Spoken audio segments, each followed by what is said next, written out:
Dr. Helena Kovac had spent 17 years listening to the universe whisper its secrets. Her research station, Horizon's Edge, floated in the emptiness between spiral arms, far from the civilized sectors of the galaxy.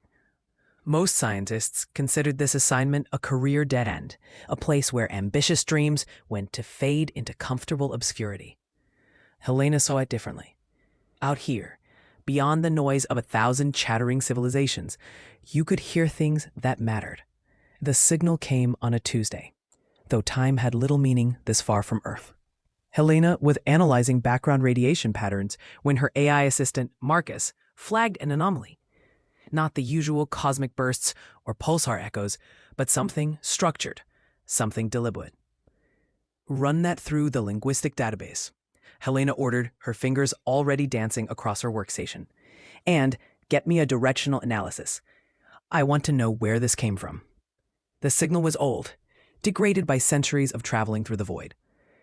But as Marcus stripped away layers of interference, words began to emerge. Not one language, but dozens, all saying the same thing in different ways. Please, we are the forgotten. Children stolen. 800 years of darkness. Does anyone hear us? Please. Helena's coffee went cold in her hand. The signal repeated every 43 minutes.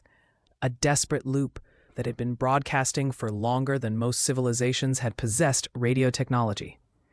She traced its origin to a region the star charts label simply as the Forgotten Rim, a cluster of systems on the far edge of explored space that the Galactic Council had marked with a simple notation: no strategic value, avoid. She recorded everything, then sent an emergency transmission to Earth's diplomatic mission on Unity Station. Some discoveries were too important for standard protocols. Ambassador Marcus Reeves received Helena's data package 3 days later. He watched the translated messages scroll past, listened to the voices begging for salvation, and felt something cold settle in his stomach. He'd been humanity's representative to the Galactic Council for 5 years, long enough to understand how things worked in galactic politics, long enough to know this would be complicated. He requested an immediate meeting with the Council's Intelligence Directorate. The meeting was granted, but with a notable lack of urgency. Director Zalthun of the Metherian Commonwealth met Reeves in a private chamber, his crystalline face reflecting the cold light of distant stars. The Metherians were one of the galaxy's oldest civilizations, their culture spanning 12,000 years of recorded history.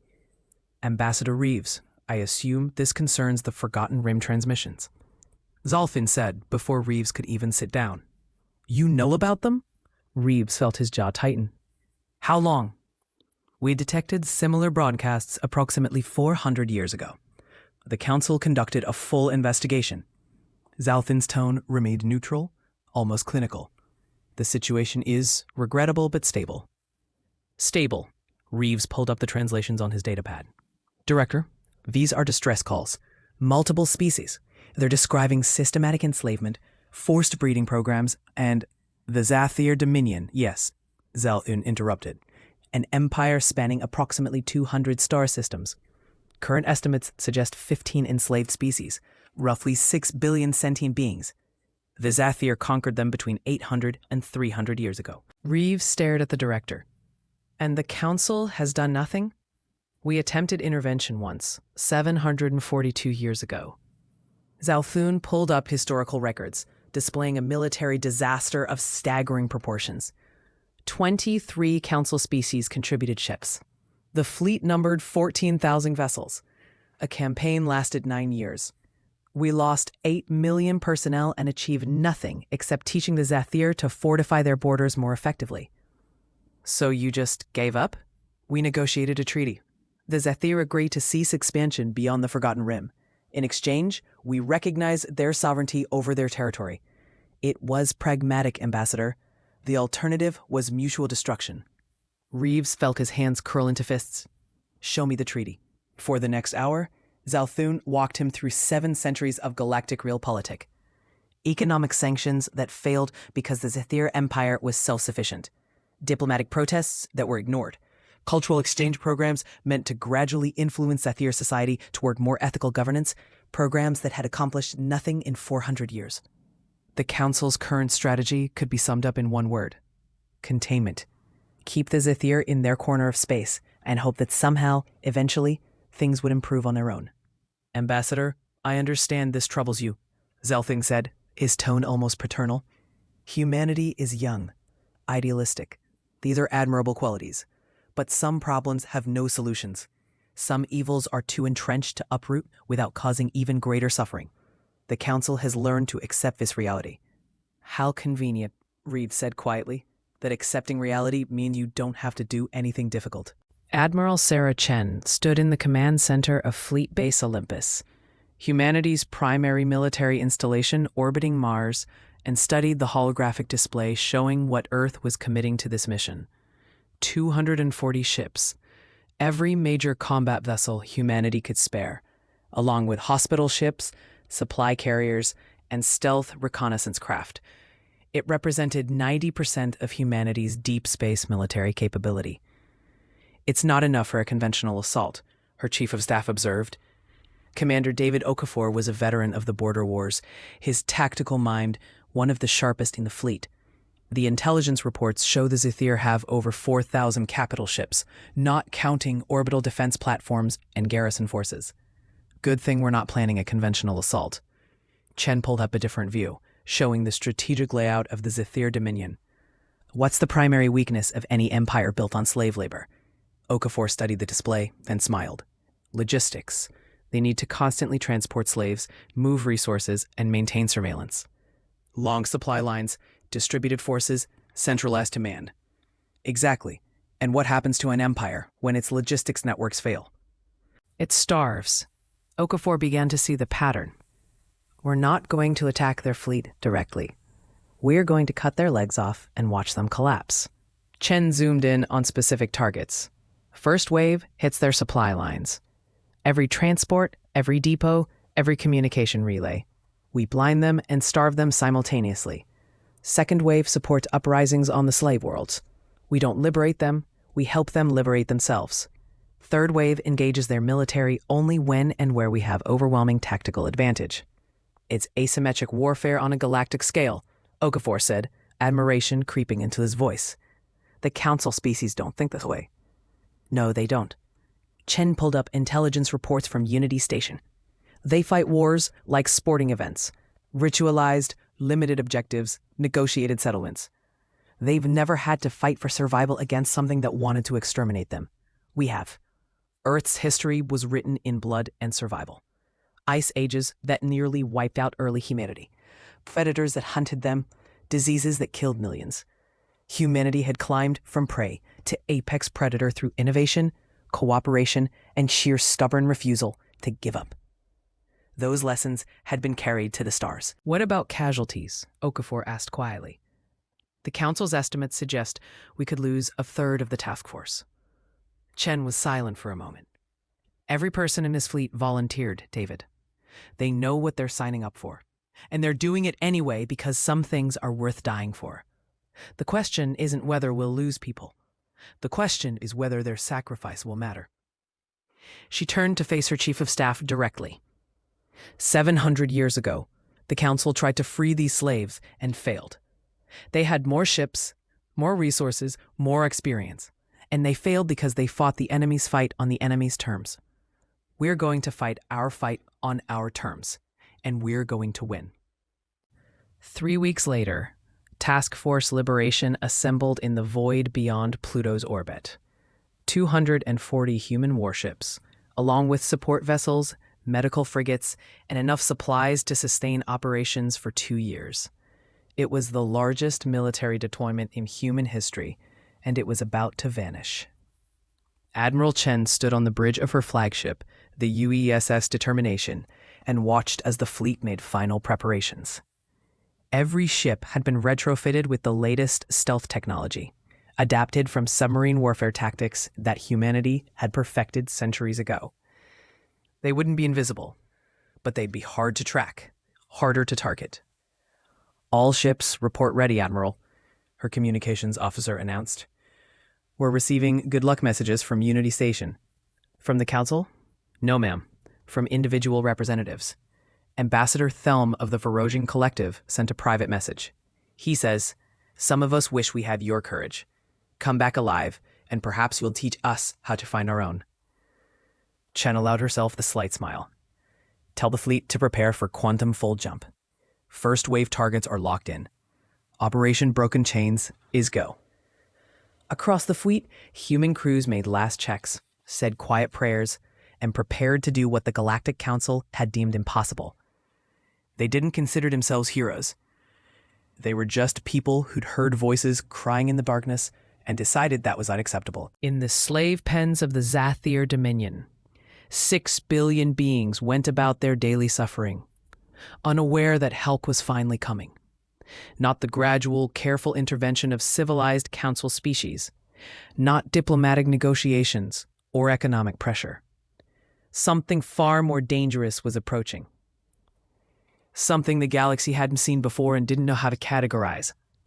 A fleet crewed by beings from a world that had tried to kill them at every stage of their evolution. Beings who'd learned that survival meant fighting smarter, harder, and with more determination than anything that wanted to stop them.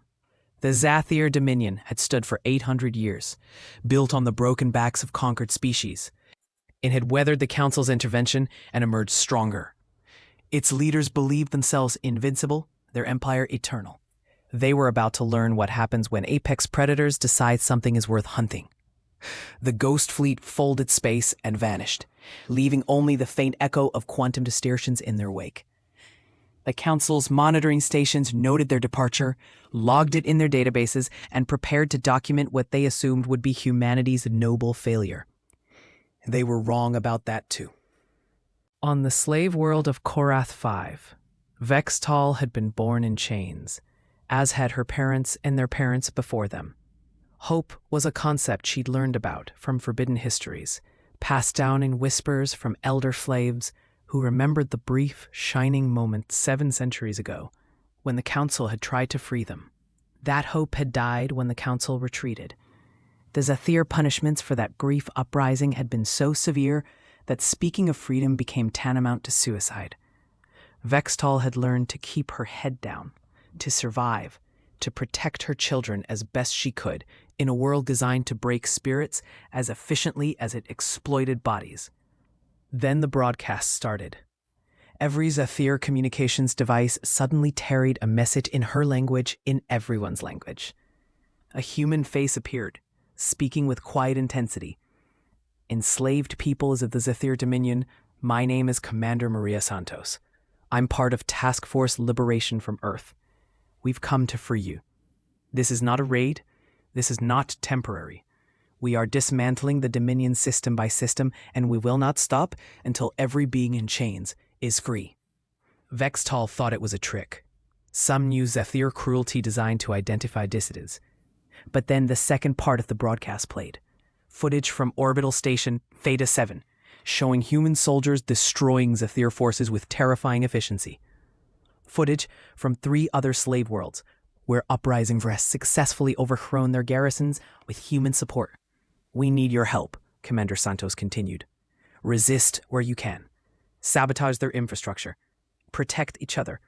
We're coming to every world, but the faster you can undermine Zathir control, the fewer beings will die in the process. You've survived 800 years of darkness. Your liberation is here." In the slave barracks that night, Vextal spoke with the elders for the first time about something other than survival. They spoke about resistance, about hope, about actually fighting back. The humans had done more than attack the Dominion. They'd given 6 billion slaves something more powerful than weapons. They'd given them permission to hope. A Zathir garrison commander of Orbital Station Theta 7 was reviewing routine reports when his entire reality came apart. One moment, the station's sensors showed the usual traffic patterns, slave transports moving between the agricultural world below and the processing centers in the next system. The next moment, every sensor went dark, every communication relay died, and something invisible was systematically destroying his defense satellites. Commander Rax had served the Dominion for 40 years. He'd suppressed 3 slave uprisings, managed 2 colony expansions, and never once questioned the natural order that placed Zephyr at the apex of civilization. He'd also never faced an enemy that didn't announce itself, that didn't posture or threaten or demand surrender. The human ships materialized from stealth at point-blank range. Precision kinetic strikes took out the station's weapons before Vrax could even give the order to fire. Then, instead of destroying the station, the humans did something unexpected. They hacked it. "Sir, we're locked out of our own systems," his technical officer reported, panic creeping into his voice. "They've taken control of life support, artificial gravity, even the doors. We're prisoners in our own station." A message appeared on every screen in Zephyr script. "Your empire ends today. Surrender and you'll be treated according to civilized standards of war. Resist and you'll be removed. You have 60 seconds to decide." Vrax chose to resist. It took the human boarding teams 43 seconds to secure the station.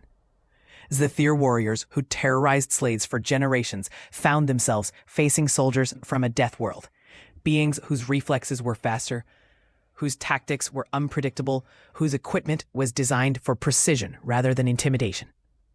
The humans used non-lethal weapons where possible, lethal ones where necessary, and accomplished in minutes what should have taken hours.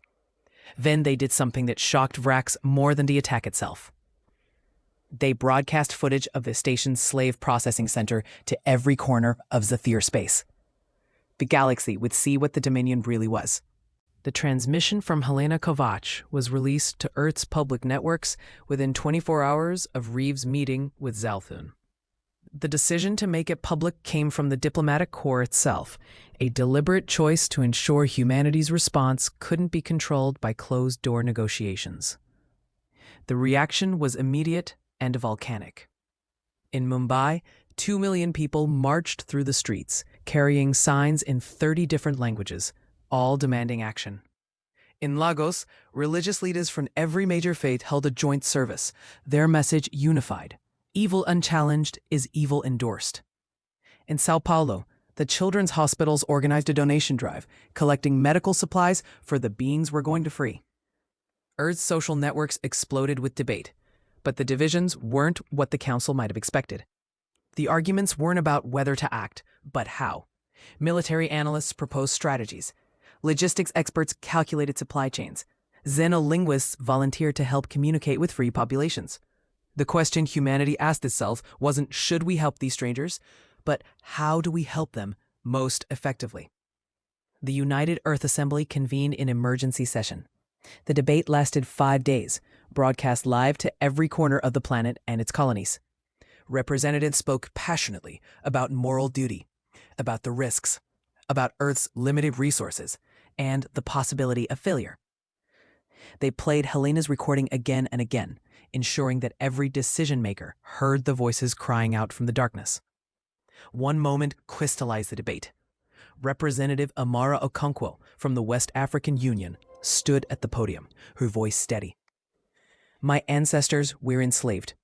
For 400 years, they called out for salvation that never came. They died in chains so that I could stand here free. And now we sit in comfort, debating whether other beings in chains deserve our help." She paused, looking across the chamber. "If we can act and we choose not to, what does that make us?" The vote wasn't unanimous. 32% voted against intervention, citing the risks, the costs, the possibility of failure. But 68% voted yes. Earth would act. Admiral Chen watched the tactical display from her flagship, tracking 47 simultaneous operations across the Forgotten Rim.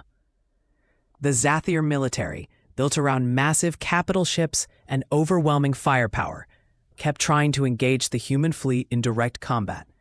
The humans kept refusing. "Enemy Battle Group Delta is moving to intercept our forces at Korath," her tactical officer reported.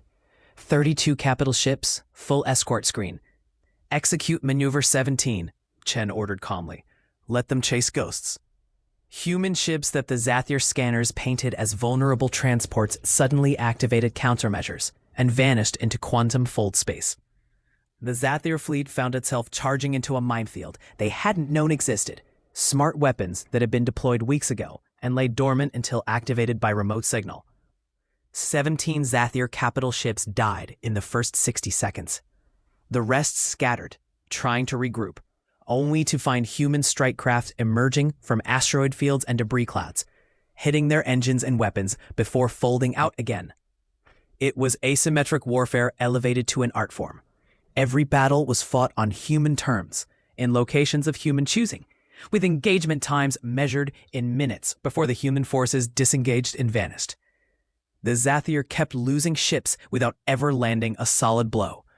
"They're not warriors," one captured Zathir officer said during interrogation, confusion evident in his voice. "They're assassins.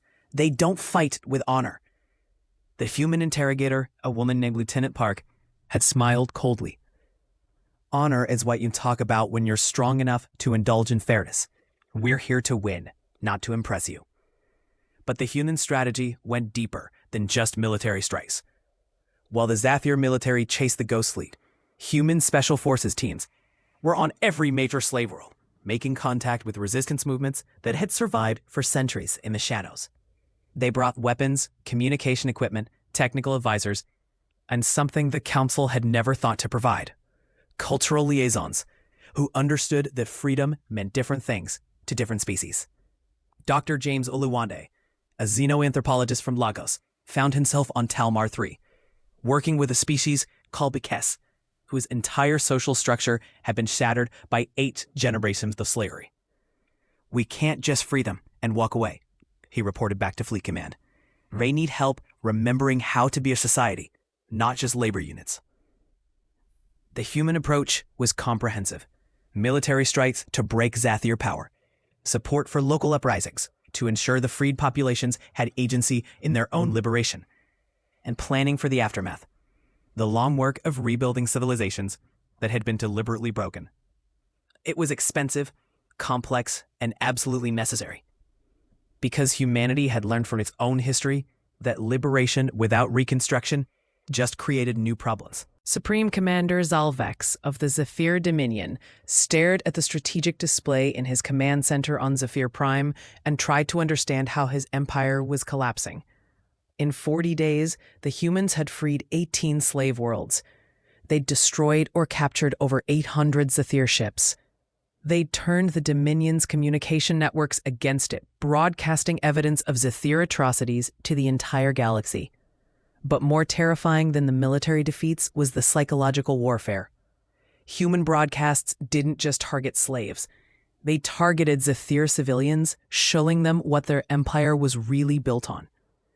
Showing them the breeding camps where slave children were raised like livestock. The torture centers where rebellion was crushed with industrial efficiency. The execution grounds where millions had died for the crime of wanting freedom. Some Zephyr citizens responded with outrage, demanding their government defend its honor. Others experienced something the Dominion had never faced before: internal moral questioning. Peace protests erupted on 3 Zephyr worlds. Military officers began asking questions about the orders they've been following for generations. "They're not just fighting our military," Zalvex's intelligence chief reported. "They're fighting the idea of us. They want to make the Dominion itself morally indefensible." "Then we strike their civilians," Zalvex decided. "Let them see the cost of their interference." The order went out. Zephyr strike forces would target the human colonies, make Earth understand that challenging the Dominion had consequences. It was a strategy that had worked for 800 years against everyone who'd ever challenged Zephyr supremacy.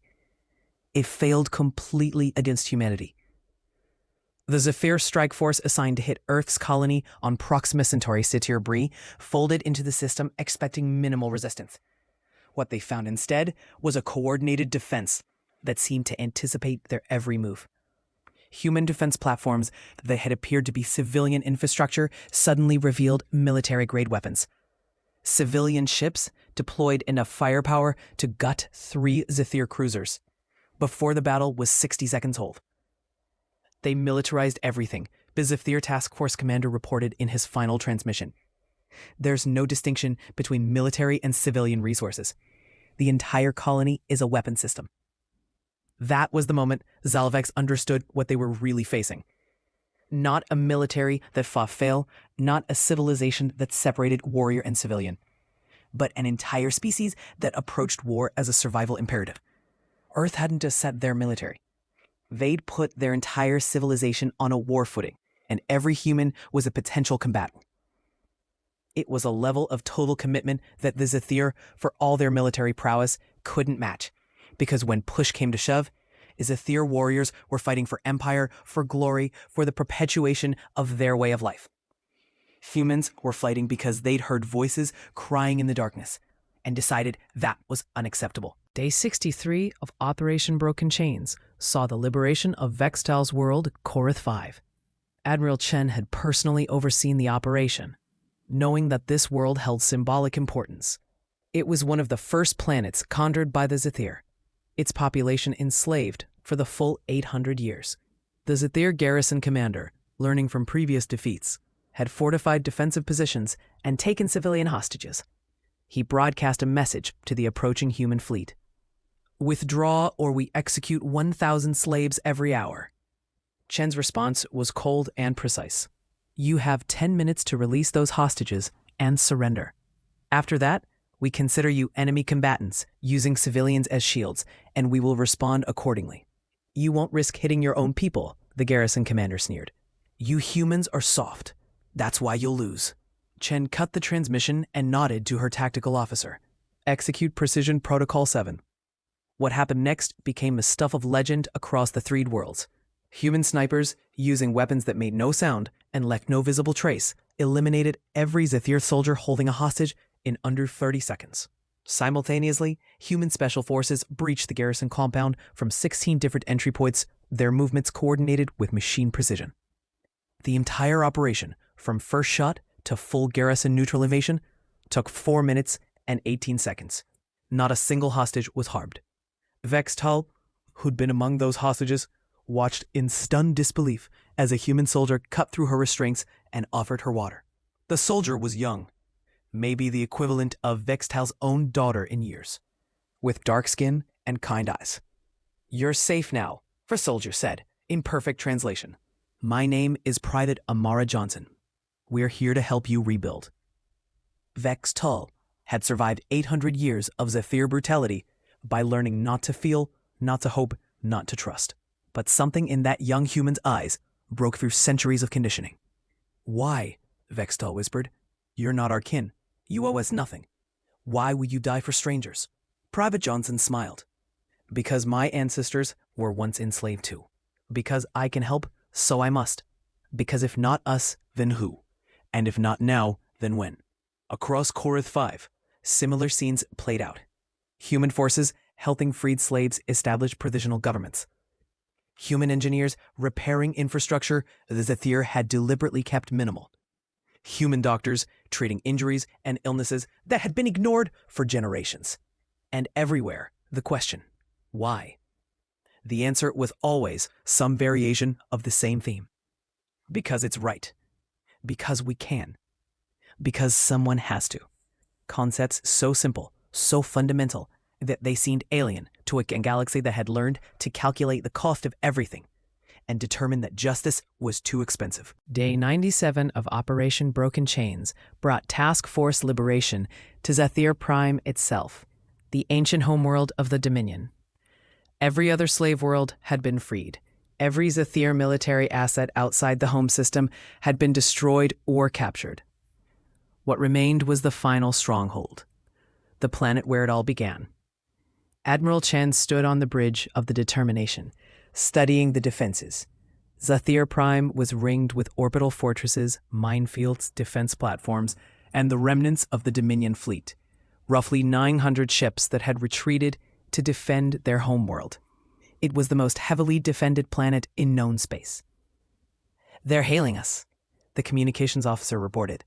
"Supreme Commander Zalvex wants to negotiate." Chen nodded. "Put him through." The Zephyr commander appeared on screen, his scaled face showing signs of strain. Behind him, Chen could see the opulent command center, all gold and precious stones, built with 800 years of slave labor.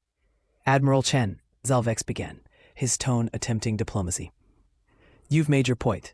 You've bloodied us, freed your slaves, shown the galaxy your species' military capabilities. Now let's discuss terms. The Dominion is willing to reform our labor practices, implement oversight, even allow inspections. Surely, that's worth avoiding the bloodbath that would result from attacking Zethir Prime. Chen was quiet for a long moment. You're offering to be slightly less evil in exchange for survival? I'm offering practical compromise. You've accomplished the impossible already, Admiral. You've proven humanity's strength. Now show us your wisdom. This doesn't have to end in more death. You're right about one thing, Chen replied. This doesn't have to end in more death. Your death, specifically. Zethir Prime has 72 hours to surrender unconditionally. The Dominion will be dissolved. Your military will be disarmed. Your government will face trial for crimes against sentience. Those who cooperate will be treated fairly. Those who resist will be removed. Zalvex's face hardened. You have 200 ships. We have 900 plus planetary defenses. You're outnumbered and you know it. Numbers only matter if you're fighting the wrong kind of war. Chen leaned forward. You have 72 hours. Use them wisely. She cut the transmission before Zalvex could respond. All ships, Chen ordered, commence Phase Omega. What the Zethir couldn't see was that humanity's assault had already begun 6 hours ago. Not with ships and weapons, but with something far more insidious: information. Human cyber warfare specialists, working with former Zethir slaves who understood the Dominion's computer networks, had been inside Zethir Prime systems for weeks. They'd mapped every defense, logged every password, and identified every vulnerability. Now they activated their final protocol. Every screen on Zethir Prime suddenly displayed the same thing: 800 years of atrocities, documented with clinical precision. Zethir citizens watching entertainment programs found themselves seeing footage from breeding camps. Zethir children learning history lessons instead saw recordings of execution grounds. The propaganda that had sustained the Dominion for centuries was replaced with truth. Simultaneously, human broadcasts began targeting the Zethir population directly, but not with threats. With questions. Citizens of Zethir Prime, ask yourselves, what has your empire built? Look at these images. This is what the Dominion really is. These are the beings who grew your food, built your cities, raised your children. And this is how they were treated. Is this the legacy you want to defend? The psychological impact was immediate and devastating. Protests erupted in Zethir cities. Military units began questioning orders. Some defense platforms went offline. As their crews refused to fight for an empire they suddenly saw clearly for what it was. When the human fleet finally moved into assault positions 60 hours later, they faced half the opposition Zalvex had promised. The battle for Zethir Prime lasted 9 hours and ended not with the planet's destruction, but with a military coup. Zethir officers who'd seen the truth arrested Zalvex and other Dominion leadership, then broadcast their surrender to the human fleet. We cannot defend the indefensible, the acting commander said, his voice heavy with shame and exhaustion. The Dominion is finished. We surrender unconditionally. Admiral Chen walked through the medical bay of the hospital ship Compassion, visiting the wounded from Task Force Liberation. The operation had cost humanity dearly. 15,000 dead, 38,000 wounded, numbers that it would haunt her for the rest of her life. She stopped at the bed of Corporal David Martinez, who'd lost both legs in a boarding action on day 43. He was awake, reading something on a datapad.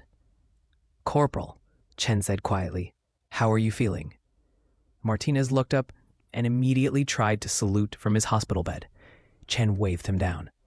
I'm alive, ma'am. That's better than some. He gestured to the datapad. I've been reading messages from the freed worlds. There's a settlement on Telmar 3 that named their first freeborn child after our unit. They're calling him David Freedom Martinez in their language. Chen felt her throat tighten. Was it worth it, Corporal? Knowing the cost? Martinez was quiet for a moment, then met her eyes. I think about my squad members who didn't make it, ma'am. I think about them every day. But then I think about 6 billion beings who woke up free because we acted. Yeah, Admiral, it was worth it. Across the fleet, Similar conversations were happening. Humanity was counting its cost and finding, despite the pain, that the price had been worth paying. Because some things mattered more than safety, more than comfort, more than life itself. The galaxy was about to learn what those things were.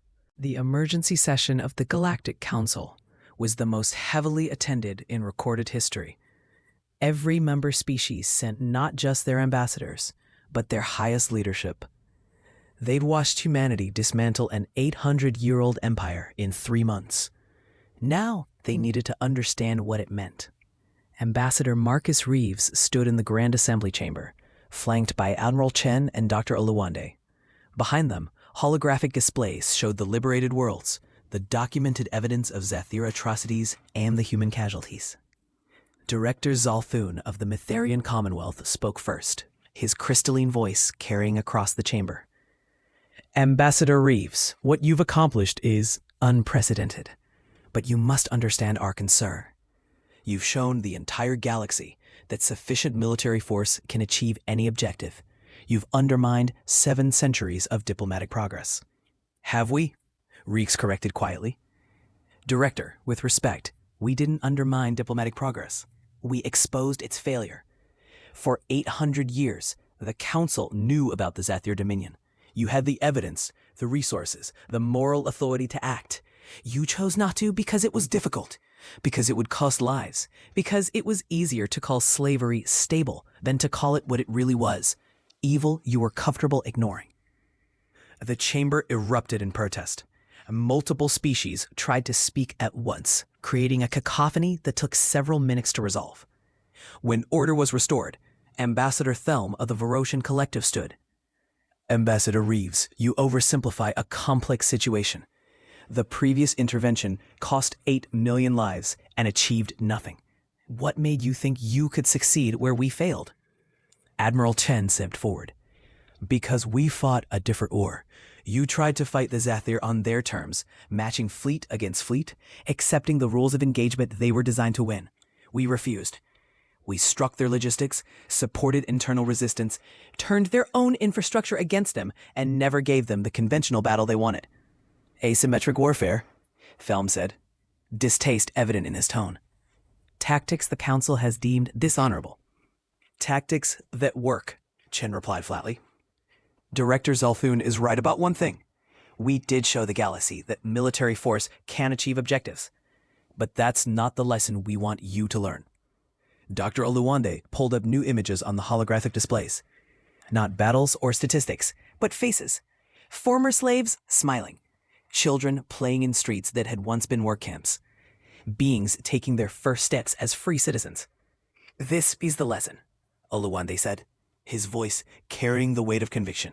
6 billion beings were suffering, and you knew about it. You had 700 years to find a solution, and you chose comfortable inaction instead. We're not here to lecture you about military tactics. We're here to ask, what does your civilization stand for, if not this? The question hung in the air, like an accusation.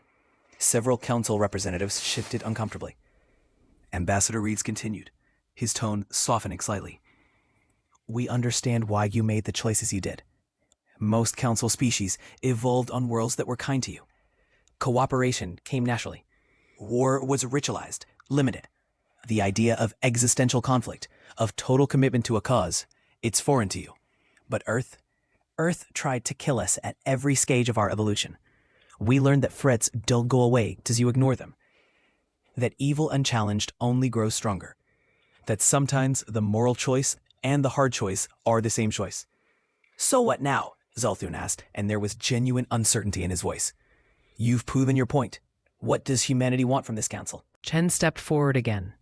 We've identified 6 other empires in known space that practice systematic slavery. 17 more civilizations that engage in what we'd classify as severe sentient rights violations. The Zathir weren't unique, Director. They were just the ones calling for help loudly enough for us to hear. The chamber went deathly silent. We're informing the council of our intentions, Reeves said firmly, not asking permission. Humanity will not tolerate slavery anywhere we have the capacity to end it. We'll seek diplomatic solutions first, economic pressure second, and military intervention as a last resort. But we will act. You can't police the entire galaxy, Thelm protested. You don't have the resources, the authority. You're right, Reeves interrupted. We can't do it alone, which is why we're offering the Council choice. Join us, contribute forces, resources, and diplomatic expertise to ending these atrocities. Or stand aside and let us work alone.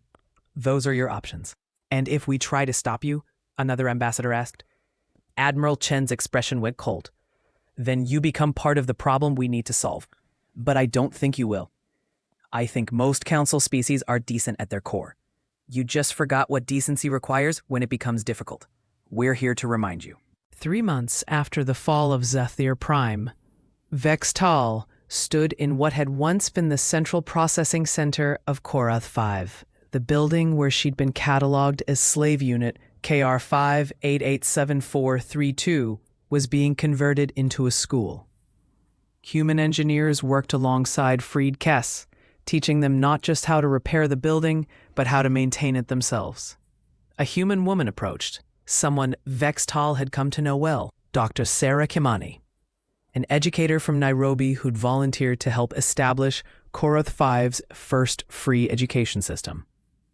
Vextal, we need your input on the curriculum, Dr. Kimani said, offering a datapad.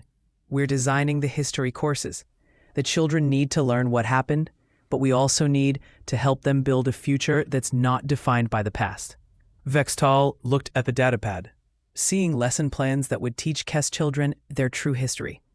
Not the propaganda the Zethir had forced on them, but the real story of their people, their culture before the conquest, their resistance during the centuries of slavery, their liberation by beings from a distant world who owed them nothing.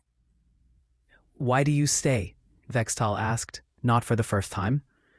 Your military freed us, your government sent aid, but you personally could go home. Why remain here helping rebuild? Dr. Kimani smiled. Because freedom is more than just breaking chains, Vextal. It's teaching people how to govern themselves, how to educate their children, how to build a society that values what matters. My ancestors were enslaved once. They never got the help your people are receiving. I stay because I can and because it's right. That phrase again, because it's right. Vextal was beginning to understand that for humans, morality wasn't complicated philosophy or careful calculation. It was simple, direct, and non-negotiable. If something was wrong and they could fix it, they did. The cost was secondary. Across the former Dominion, similar scenes played out. Human volunteers working alongside freed populations, not doing the work for them, but teaching them how to do it themselves. Not imposing human culture, but helping each species rediscover their own. It was expensive, exhausting, and absolutely necessary. Because humanity had learned from their own mistakes that liberation without reconstruction just created new problems. 6 months after the liberation, Admiral Chen found herself back on Unity Station, but not in the Grand Assembly Chamber. She'd requested a small, private meeting with representatives from several Council species, the ones who'd quietly supported humanity's operation, even when their governments officially remained neutral. Ambassador Thelm was there, along with delegates from 11 other species. Young civilizations mostly, ones who still remembered their own struggles for freedom or survival. You asked for this meeting, Admiral, Thelm said. What do you need? Chen pulled up a star map showing the 6 remaining slave empires humanity had identified. We're planning the next operation, the Karvast sovereignty, holding approximately 2 billion sentient beings in bondage. We can do this alone, but it would be faster, cheaper, and more effective with Council support. You're actually going to liberate all of them? A delegate from the Prian Assembly asked, wonder in her voice. Every single one, Chen confirmed. However long it takes, whatever it costs. We heard voices crying in the darkness, and we answered. We can't unhear them now. Thelm was quiet for a long moment. The Varosian Collective cannot officially support military action without full Council authorization. But I have discretionary funds for humanitarian purposes, and several Varosian ships that could be made available for training exercises in regions that happen to be near your operations. Other delegates began speaking up, offering resources, herb intelligence, diplomatic cover, and tacit military support. Not enough to match humanity's commitment, but enough to show that something was changing in the galactic consciousness. "There's something else," Chen said, pulling up footage from the liberated worlds. "We need to talk about what happens after. Freedom is the easy part, relatively speaking. Helping 6 billion traumatized beings rebuild their civilizations, that's the hard work. That's where we really need council expertise." Dr. Aluwande joined the meeting via hologram from Korra 5. "We've learned that each species needs different approaches to recovery. The Kess need help rebuilding their oral tradition. The Talmar need assistance establishing democratic institutions. The Ren need therapy for generational trauma. This is where council species excel, where your thousands of years of diplomatic and cultural experience can make a real difference." "You're offering us a way to help that doesn't require fighting," Felm observed. "We're offering you a way to live up to your own ideals," Aluwande corrected gently. "The council was founded on principles of cooperation, mutual aid, and protecting sentient rights. You just forgot how to apply those principles when it became difficult. We're not here to replace the council. We're here to remind you what it could be."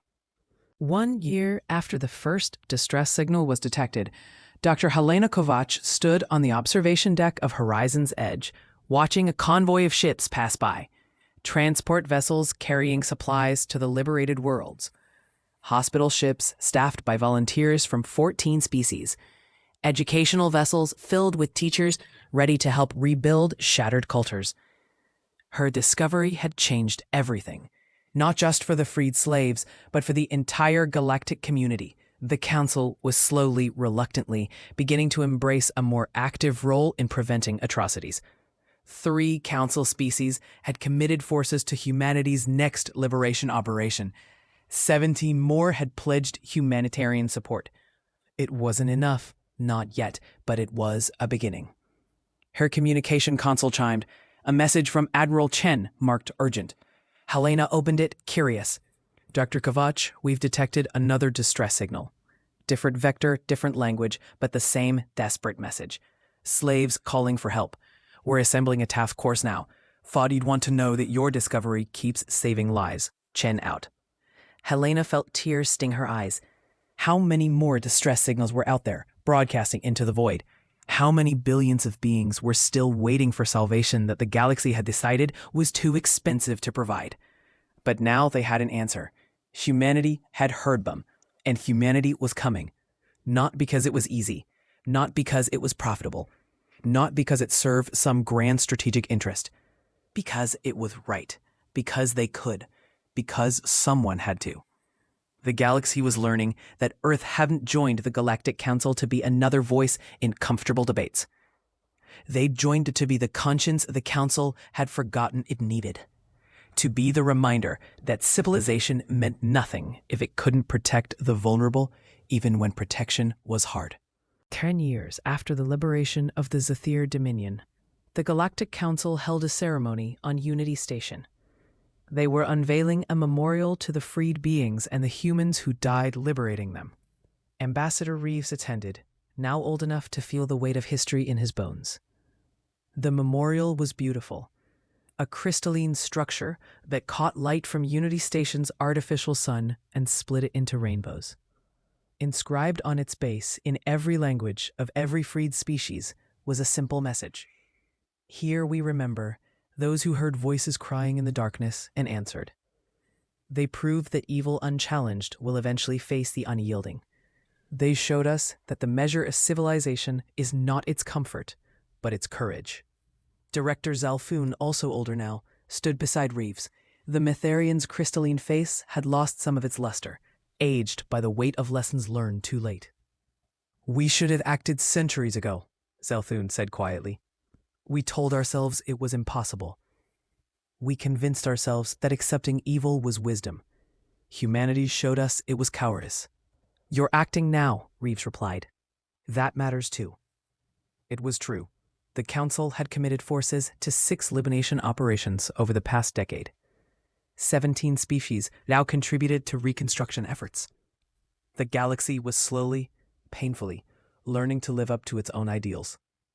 Private Johnson, now Captain Johnson, stood in the crowd with Vextal, who traveled from Korath 5 for the ceremony. Vextal's daughter stood with them, a teenager now, wearing the uniform of Corit V's new self-defense force. "My daughter asks me all the time why you came," Vextal said to Johnson. "Why humans risked everything for strangers." Johnson smiled.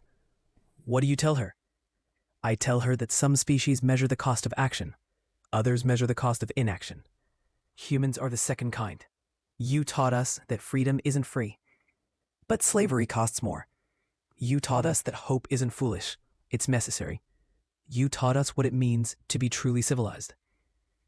As the ceremony concluded and the memorial was officially dedicated, a message played across Unity Station's communication systems. A never distress signal, newly discovered, calling from the darkness beyond known space. "Please, we are forgotten. Help us. Does anyone hear?" Admiral Chen, now Fleet Commander Chen, received the message on the bridge of her new flagship. She was older, scarred by a decade of hard campaigns, but her eyes still held that same determination that had driven her to liberate the Zathir slaves. "All ships," she ordered, "prepare for deployment. Someone's calling for help." Behind her, Captain Park smiled. "Let's bring them home, Commander." The fleet began to move, ships from Earth and a dozen Council species united in common purpose. Not the overwhelming force the Council had once deployed, but something more dangerous, a coalition of beings who'd learned that some things were worth fighting for. The galaxy had once asked what humanity's gift to galactic civilization would be. They'd expected art, science, philosophy, culture. Instead, humanity gave them something more valuable, a conscience, a reminder that civilization meant nothing if it couldn't protect those who needed protection, that peace bought with others' suffering was no peace at all, that sometimes the moral choice and the hard choice were the same choice. And across the stars, in chains that had seemed eternal, billions of beings heard a message that changed everything. "We hear you, we're coming. Your darkness is ending." The Deathworlders had answered, and they would keep answering, for as long as voices cried out in the darkness, because that's what humanity did.